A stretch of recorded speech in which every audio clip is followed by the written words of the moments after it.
এক মাস পরেই হাওড়া সদরের লোকসভা নির্বাচনী প্রচারে বের হন হাওড়া সদরের বিজেপি প্রার্থী। আজকে হাজারহাট কালী মন্দিরে পুজো দিয়ে বিজেপির প্রার্থী ডক্টর রথীন চক্রবর্তী নির্বাচনী কিছু কর্মসূচি পালন করেন। সাংবাদিকদের মুখোমুখি হয়ে তিনি বলেন, আমাদের সবসময় মঙ্গলের জন্য প্রার্থনা।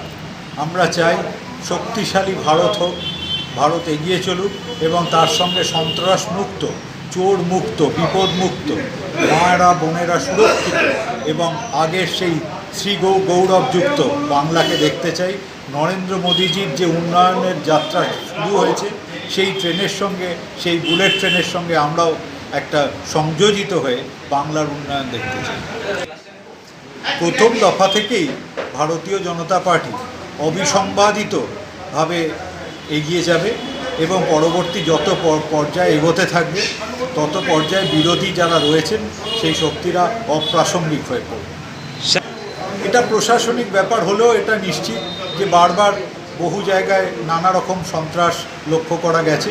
সেক্ষেত্রে নির্বাচন কমিশন যেটা মনে করেছেন যথাযথ তাদের সিদ্ধান্ত আমরা মাথা পেতে নিয়েছি এবং অবশ্যই সবার গণতান্ত্রিক অধিকার সুরক্ষিত রাখার জন্যই এই সিদ্ধান্ত সঠিকভাবে গ্রহণ করেছেন নির্বাচন পূর্ব।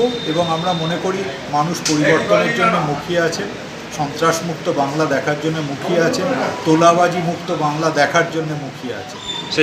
মায়ের আশীর্বাদ নিয়ে গেলাম এবং আমার স্থির বিশ্বাস আমরা 100% আমরা জয়ী হব। রিপোর্ট জি লাইভ নিউজ।